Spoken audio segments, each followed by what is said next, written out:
Oh, shit. Here we go again.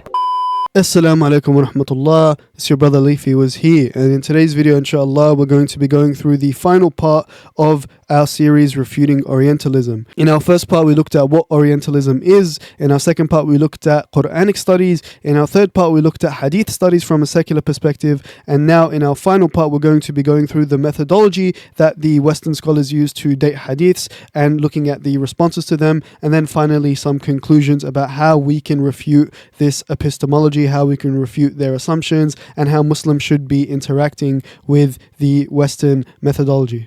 So without further ado, let's get straight into it. Another argument in favor of the reliability of hadith is stylometry. So what does stylometric analysis of hadith have to say, and how can it help us, right? So here we have an article, Fabricated Hadith Detection, a novel matn-based approach with transformer language models. And what the article shows is that using hierarchical clustering and using computer analysis, we can filter through the hadith and know with certainty, 92% certainty, which hadith is mawdu', which hadith is authentic. Right? Just based on stylometry alone. Stylometrically, we can discern which hadith is authentic, which hadith is not authentic with 92% certainty. All right? Now, these are some of the figures that are in the study. You can go through it yourself, but these are the ones that I found most important. You can look at their method here, and you can see the matn length distribution. You can see the matrices that they used and how they set up their study. Another analysis called a visual analytics-based investigation on the authorship of the Holy Quran showed, again with hierarchical clustering, FCM clustering to be specific, that the Quranic stylometry and the hadith stylometry is vastly different. They have two different distinct clusters, which indicates that the Quranic cluster here, let me just go back, sorry. The Quranic cluster here is one distinct cluster, and the hadith cluster here is one distinct cluster, right? You can see it literally mapped out for you in 3D. Right. So this is interesting for multiple reasons, because it confirms the traditional narrative. Now, for us, we say the Quran is the word of Allah and the hadith are the words and sayings of the Prophet. Right. Now, this is interesting because this is in line perfectly with what we say. The secular alternative, or the revisionist alternative, would be to say the Quranic cluster here is actually the words of Muhammad, and the hadith cluster here is actually the words of anonymous forgers. But obviously there's issues because you can see the variation is too little for you to say, that these are the works of anonymous forgers. And you can see that the stylometry points to one single author for the hadith as well. So if there's one single author, you can't say, it's very untenable for you to say that there was one single author who fabricated the whole Islamic tradition. You're basically saying there's a mass cover-up at that point, which is, again, historically untenable. You can't say that. There's no evidence to support that position whatsoever. So how does this help us? Well, studies indicate that the hadiths in Sahih al-Bukhari exhibit a consistent linguistic style, suggesting they originate from a single author. The same studies show that the Quran and the hadiths have different authors, aligning with the Islamic belief that the Quran is the word of God and hadiths are the saying of the Prophet Muhammad, peace and blessings be upon him. The hadiths were transmitted widely by numerous companions across different regions and times. Many are found in earlier works like the Muwatta of Imam Malik, which predates Bukhari itself. If the hadiths were fabricated or even heavily paraphrased, stylometric analysis would likely detect multiple authors or significant stylistic variations, which again we don't find. The consistent style across hadith suggests that they were transmitted accurately and effectively. Sorry, I should have finished that there. The most plausible explanation for the consistent authorship detected by stylometric studies is that the hadiths genuinely originate from the Prophet Muhammad, peace and blessings be upon him. Now, this is a very underrated argument in my opinion for the reliability of hadith, and I don't see it being made often, which is very, very simple. If the hadiths were fabricated, then we would expect them to be fabricated in different styles. Stylometry shows that they were fabricated in the same style, therefore it most likely wasn't fabricated, right? Because the hadith is being compiled over centuries, right? It's being compiled in the 7th century, in the 8th century, in the 9th century. So during these different climates of political, social, economic factors, we would expect to be differences in styles. We wouldn't expect to be the same style. And yet when we read the hadith, we see that the Prophet is always speaking in the same style. He's speaking with prophetic wisdom, with prophetic eloquence, with the same parables. You can even tell just by reading hadith, just without, if I give you a statement and I tell you who said this, the Prophet or Umar, you'll be able to tell me, which is indicative that the style of the Prophet is preserved, and the style of Umar is also preserved. Umar is more brash, more abrupt, more direct, more in your face, more aggravated, more aggro, for example, you can tell that by his tone, by his style, which is recorded in the hadith. The Prophet is more calm, he's more relaxed, he's more wise, he's very patient, he thinks critically before acting. He's portrayed in this wise light, right? Abu Bakr likewise is more reserved, he's more wise, kind of like the Prophet as well. He doesn't talk with the same prophetic style, but he still talks in the same sense of wisdom and the same sense of seeing things that others don't see, right? Because he has such a lived experience. You get this sense, this tone, this understanding just from reading the hadith. So if a person was to fabricate that, they would have to have fabricated that style. Not just that style for that single hadith, for all the hadith, for all the prophetic hadith, which makes no sense because they're, like I said, they're recorded across multiple different times, places, with different economic factors. So again, this is untenable. The most plausible explanation is that this hadith goes back to the Prophet, right? It goes back to a common source, and the best common source would be the Prophet. It's unlikely that anyone else would be the common source. So the only contention people can say is that people could have fabricated hadiths in one common style, leading to the appearance of a single author. And the response here is very simple. Forgery at such a consistent and sophisticated level across numerous individuals and regions is highly unlikely. Stylometric studies can distinguish between authentic and fabricated hadiths, demonstrating that fabricated hadiths do not share the same linguistic style as authentic ones. Fabricated hadith have their own linguistic style, and authentic hadiths have their own linguistic style, and we can discern them with 92% accuracy, as the studies show. And there are other studies with slightly varying levels of accuracy, 80%, 85%, but this one's the highest, 92%. So again, with a great deal of certainty, we can decide which hadiths are authentic, which hadiths are not, based just on stylometry alone, which completely undercuts any objection these people can raise. So let's summarize here a few of the common assumptions and the responses to them, right, and how they've been refuted, right? So the first assumption is a pan-Islamic conspiracy could reshape the entire record, right? So there's an empire-wide conspiracy. This is logistically impossible in a fractured empire. Broad communal scrutiny made mass fabrication unlikely. Donna says it is inconceivable that the early Muslim community could orchestrate a comprehensive redaction without leaving ample evidence. The argument from silence, which is that if an author omits a hadith, that means it didn't exist. Jurists, the response to this is very simple. Jurists often answered without citing every source. Regional circulation was patchy, and early isnads needed only one route, right? Now, we can also add to that we have no reason to assume that the hadiths, we have the complete collection of hadiths. There are many hadiths that are not preserved. We know this. And also that the usage of paper made by Abbott was not there during the time of the companions. So we wouldn't expect that to be preserved anyway. Like I said, it's mainly oral. And as far as we can tell, the hadiths are reliable. Mutsky says about the argument from silence, the silence of one jurist is an unreasonable proof of non-existence. Schacht's assumption, every chain before the common link is invented. Again, this is false. The response is large-scale surveys provided by Mutsky and others, like for example Shula and Fuck, show that several independent common links have an earlier shared source, and we've given examples in the quotations provided.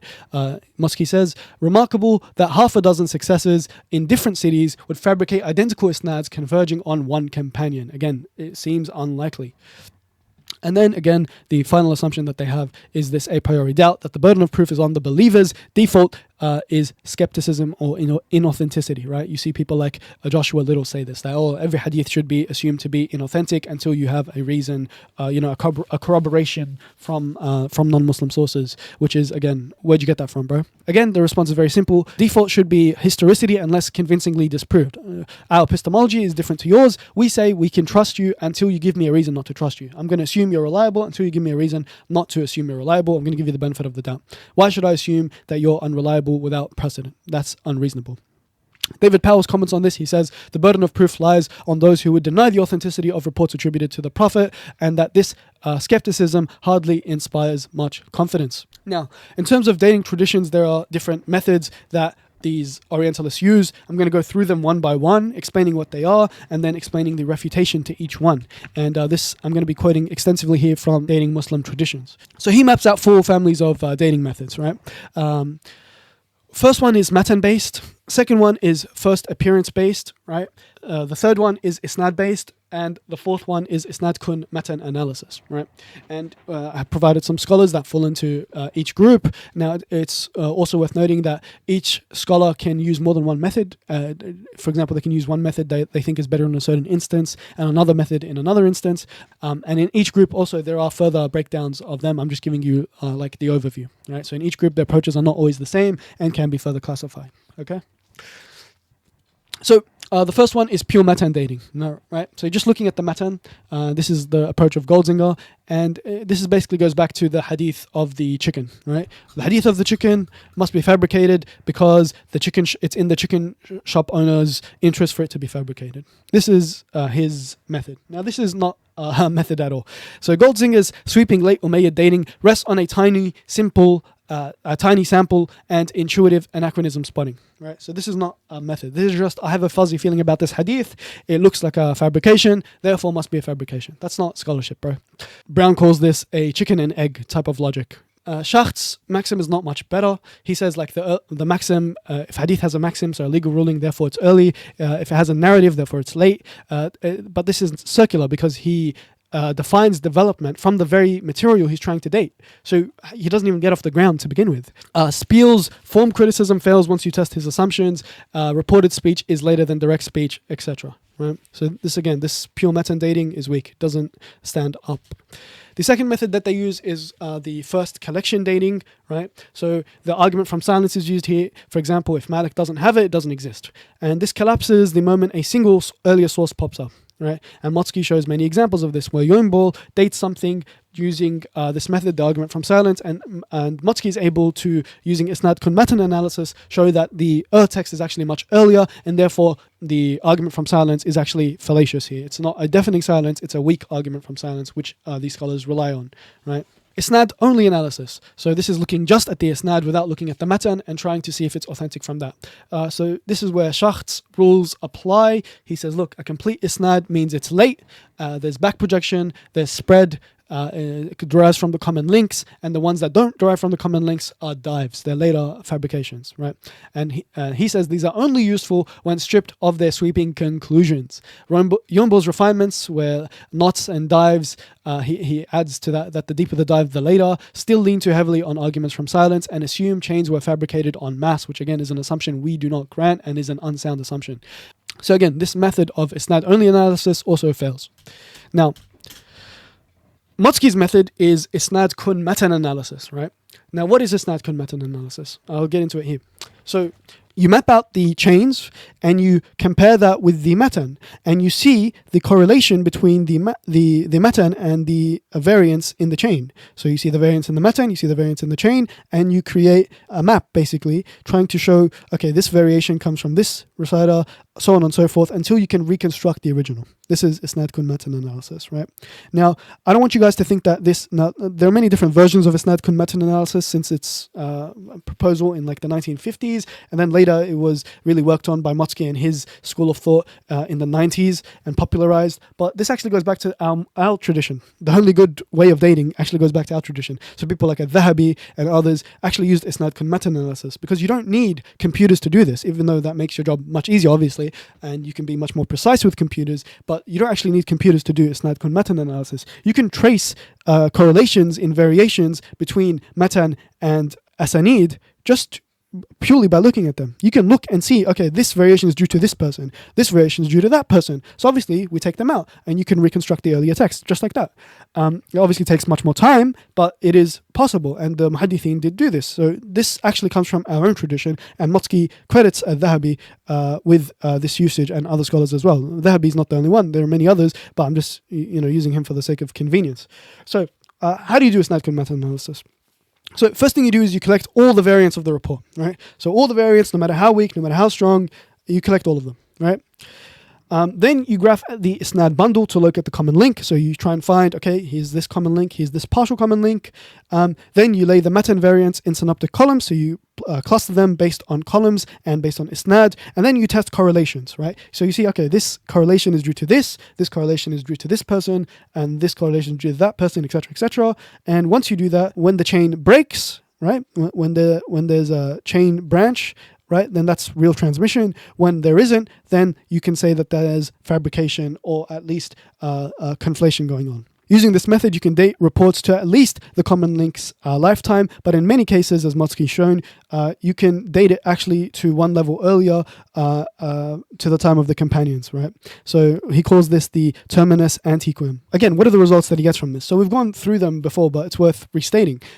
Motsky discovers genuine 1st and 2nd century material. He sees that Az-Zuhri's corpus is reliable, and he cross-checks it with 2 independent pipelines to revive Zuhri's teachings more reliably, right? And he also goes on to stress a very important point here, which ties to the beginning of the lecture, which is the following. Whether the dating of a tradition is considered reliable or not depends not only on the dating methods applied, but also on our preconceptions of early Islam. If you have the assumption that the Muslims didn't care about the hadith, they didn't care about preserving their history, they didn't care about genuine historical memories, they were lying just because the Christians were lying, they were lying because the Zoroastrians were lying, they were covering up because our history is covering up. If you have this kind of assumption, then of course you're not going to look at the hadith favorably. You're going to see them as embellishments, as sectarian, as whatever, all the things that we've just heard. But if you look at them from the perspective that, okay, perhaps these Muslims actually did care about the hadith, perhaps they did want to, retrieve genuine historical memories and to preserve them accurately and to transmit them accurately, then once you have that assumption, then everything kind of falls into place. And you can kind of see that you can be much more charitable when dating the hadith. So this is important because it ties into the beginning of the lecture. How? Because the perceptions by which you approach the study of Islamic studies, shapes your results. How you approach the hadith corpus impacts your results. If you have bias, prejudice, polemical assumptions about Islam, you're not going to be charitable to the hadith. You're going to come to these revisionist conclusions of Motsky and of Crone and Cook and Wansbrough, and you're going to come to ideas about, the Petra hypothesis, and you're going to come to the idea that Muhammad lived to conquer Jerusalem and he didn't die in 632, and you're going to come to the idea that the Quran was written much later by multiple authors, and all of these things have no basis in reality. They have no basis in reality, or the Quran was written in Syriac, whatever nonsense these guys want to come up with. Okay, so what can we conclude from this, right? Well, firstly, we need to understand that the evidence is with us, right? The evidence is with us. These guys have nothing on us. Don't be intimidated by Western scholarship just because he has a degree from Oxford or Yale or Cambridge, or he's well spoken, or he's eloquent, or he uses terms that you don't understand, that therefore this means that his theories are true or correct. These guys are good at sophistry, they're good at assumptions, they're good at polemics, they're good at conjecture, they're not good at history. They're not. That's the truth of the matter. And they themselves admit this. Like I showed you the quote from Bruce before. He says that, yeah, there's been distortion in Western scholarship. There's no doubt about that. He even underplays it, as far as I'm concerned. But at least he admits that there is distortion. And I've showed you countless examples from Yombol and from these revisionists, how they distort hadith and what methods they use to distort hadith. Because they come with the assumption that their method is better than yours, that their ideas are superior to yours, that their epistemology is superior to yours, that their mode of thinking is better than yours, that their understanding of metaphysics is superior to yours. All of these are assumptions. They didn't argue for any of this. They just take it to be true. They just take it to be true because they're entitled, right? It comes from the same idea, right? And we need to remind them. We need to remind them of their humble origins, of the origins of this field, how it started off and where it's at now, and how that beginning impacts them still to this day. That's the first point. The second point is the point of how do we move past these assumptions, right? How do we, move on from this? How do we, deal with these guys, right? And this is what Dr. Lombard says. He says, to move beyond the assumptions of Euro-American epistemic privileging and epistemic sovereignty that pervade the field, we must be cognizant of the situatedness of the Western-centric thought and unthink the dominant criteria that have too often defined the field of Islamic studies in the Euro-American Academy. This requires that we go to the root of these criteria in order to examine and question their cultural, epistemological, and even ontological presuppositions.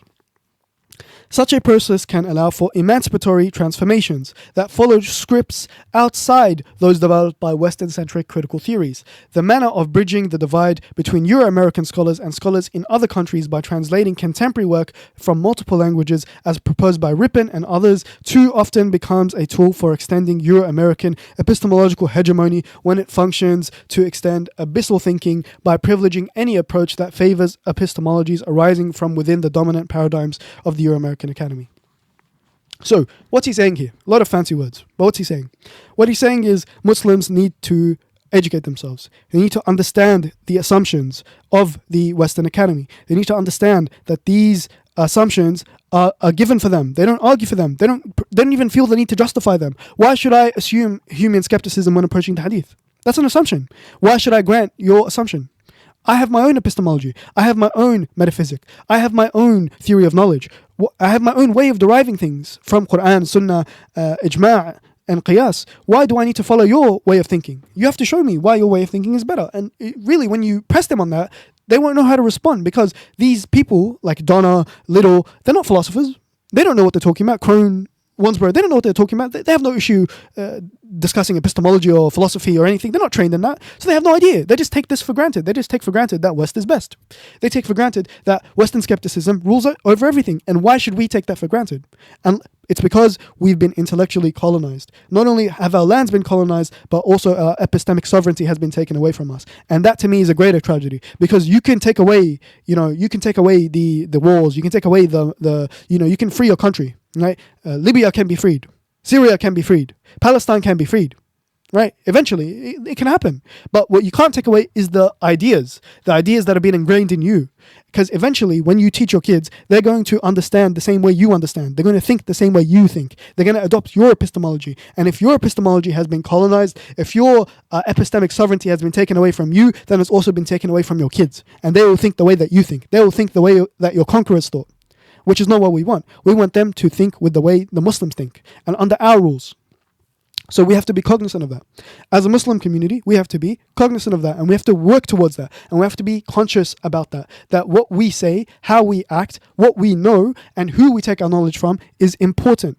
It's important, and we have to take this seriously, because it's not only our afterlife on the line, it's also the afterlife of our fellow kids, our neighbors, the people around us. It's our whole community, right? It's not just us against the world. We're not about this individualistic nature. So these scholars, like Reynolds, like Shoemaker, like Little, these people are frauds. These people are pseudo-scholars. I don't consider them scholars. Sinai, I consider a scholar. Martin Van Putten, I consider a scholar. Angelica Newworth, I consider a scholar. Motsky, I consider a scholar. These guys who are neo-traditionalists, who are reasonable, even when applying HCM, at least they're consistent with it, right? They're consistent with it. The revisionist school, I don't consider pseudo-scholarship. As far as I'm concerned, it's historical revisionism. It's historical fiction. It's not history. Right? These people reconstruct history in their own image.